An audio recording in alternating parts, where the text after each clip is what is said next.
एक ऐसा गांव है जहां पर एक दंपत्ति जो दोनों दिव्यांग है, उनको इस योजना से वंचित रखा गया है। इस योजना का लाभ नहीं मिल पा रहा है। बरसात के समय तो रात में जैसे पानी बारिश हो गई तो हम लोग सो नहीं पाते रात में। आवास जो है पूरी तरह कच्चा है। और शौचालय के लिए है तो शौचालय के लिए उतना दूर जाना पड़ता है, फिसलन में 4 जगह जब गिरेंगे तब जाके कहीं पहुंचेंगे, इसके बाद लौट के आएंगे। पंचायत भी गए, जनपद भी गए, सब जगह गए, बोलते हैं कि बन जाएगा, कोई सुनवाई नहीं हुई। सीओ साहब भी बोल के चले गए कि तुम्हारा काम हो जाएगा, लेकिन इसमें भी कोई सुनवाई नहीं है। हमारा भी मकान मतलब बन जाना चाहिए। तो मेरा मकान बन जाए, एक शौचालय बन जाए, मेरे चलने फिरने का साधन भी हो जाए। हमारे पति भी ऐसे ही विकलांग हैं और हमारे भी एक पैर से हम भी विकलांग हैं। कैसे गुजारा होता है हमें जानते हैं। हर किसी का सपना होता है कि उसका खुद का एक आशियाना हो। प्रधानमंत्री आवास योजना इसी सपने को साकार करने के लिए आई है, लेकिन मध्य प्रदेश के आदिवासी बाहुल जिले का एक ऐसा गांव है जहां पर एक दंपत्ति जो दोनों दिव्यांग है, उनको इस योजना से वंचित रखा गया है। इस योजना का लाभ नहीं मिल पा रहा है। तस्वीरों के माध्यम से मैं आपको दिखाना चाहूंगा। मैं इस वक्त ग्राउंड जीरो पर मौजूद हूं। तस्वीर भी मैं आपको दिखाना चाहूंगा। देखिए, पूरा आवास जो है पूरी तरह कच्चा है और ये दंपत्ति हैं जो दोनों जो है दिव्यांग हैं। समस्या तो मेरे को बहुत है, जैसे कि चलने फिरने में सबसे बड़ी दिक्कत ये है। और इसके बाद फिर मेरे मकान नहीं है। मैं मकान जमान के चलो कि बरसात के समय तो रात में जैसे पानी बारिश हो गई तो हम लोग सो नहीं पाते रात में। और शौचालय के लिए है तो शौचालय के लिए उतना दूर जाना पड़ता है, फिसलन में 4 जगह जब गिरेंगे तब जाके कहीं पहुंचेंगे, इसके बाद फिर उठ के आएंगे, साथ में कोई जाएगा, इसके बाद फिर होके आते हैं हम लोग। मैं जेवानी चल के कलेक्टर साहब के पास भी गया था आवेदन लेके। इसके बाद वहां पे गया तो कलेक्टर मैडम रही पहले, उसके पास भी गया। इसके बाद फिर कोई सुनवाई नहीं हुई। इसके बाद फिर सीओ साहब आए। सीओ साहब भी बोल के चले गए कि तुम्हारा काम हो जाएगा करके। 8 बजे तक पंचायत खुली रही, सबको बुलाए, सब मेंबर लोगों को, सचिव लोगों को, सरपंच लोगों को, लेकिन इसमें भी कोई सुनवाई नहीं है। कितने सालों से भटक रहे हैं?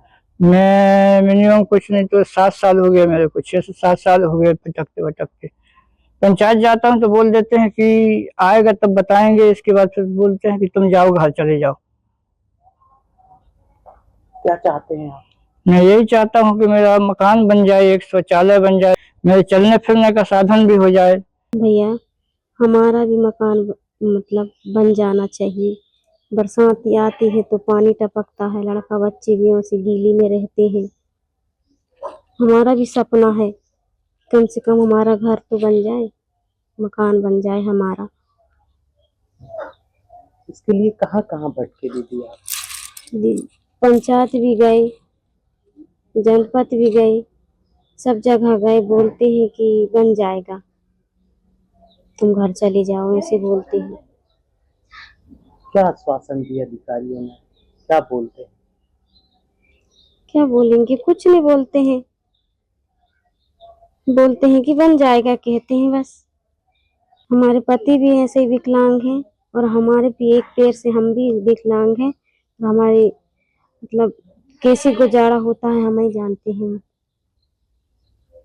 कैसे जीवन चलता होगा दीदी आपका? भैया, अब कैसे जीवन का चलता है, वही है कि गाड़ी चला लेते हैं जरा बहुत, उसी से गुजारा कर रहे हैं। देखो, एक राम भरोज जो है, एक तो ये पति पत्नी दोनों विकलांग हैं और ये अब दोनों विकलांग होने के कारण बेचारा क्या करे, हैं, बड़ी मुसीबत से अपना जीवन यापन कर रहा है।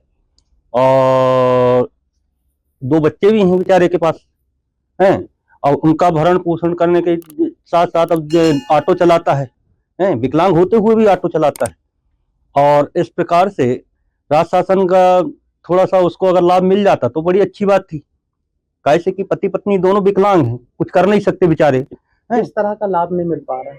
अरे जैसे अभी अपना चल रहा है, सभी को मिल रहा है भाई आवास योजना का, है, उसके पास बेचारे के पास आवास भी नहीं है, जैसे तैसे वो एक झोपड़ी टाइप में रह रहा है, अपना जीवन यापन कर रहा है। अगर मिल जाता तो बेचारे को थोड़ा सा वो हो जाता है उसको। जैसे कि स्टार न्यूज़ के माध्यम से ये विषय मेरे संज्ञान में आया कि राम भरोज भरमैया, ग्राम पंचायत खड़देवरी, जो कि पति और पत्नी दोनों दिव्यांग है, इन दोनों दंपति को आज तक प्रधानमंत्री आवास का लाभ नहीं मिला है।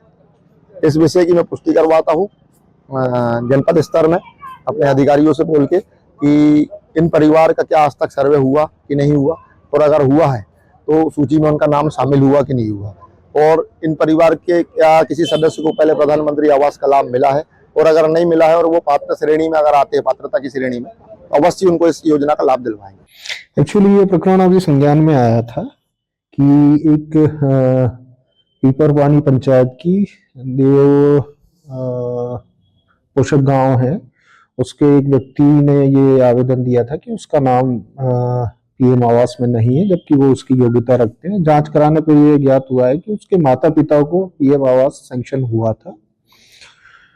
बाद में ये परिवार से पृथक रहने लगा, तो पता करने पे ये पता चला है कि इसका भी नाम आवास की सूची में आ चुका है, तो इसे भी लाभ निश्चित रूप से प्राप्त होगा। सर, पीड़ित का कहना है कि विगत 5-6 साल से परेशान हो रहा है, कई सरकारी दफ्तर के चक्कर काट चुका है, अभी हाल ही में जनसुनवाई में भी आया था, लेकिन अभी भी कार्रवाई आगे नहीं बढ़ी है। नहीं, एक्चुअली ये मुझे नहीं लगता 5-6 साल का मैटर होगा।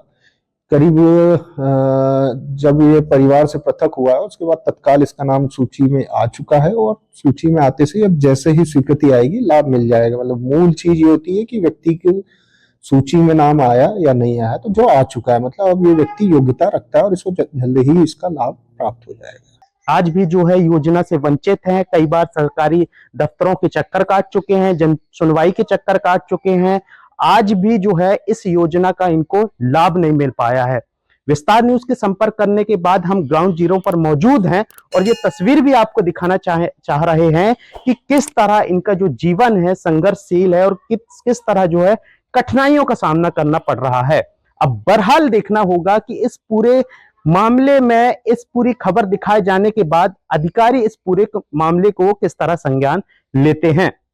रामकुमार बघेल, विस्तार न्यूज, मंडला।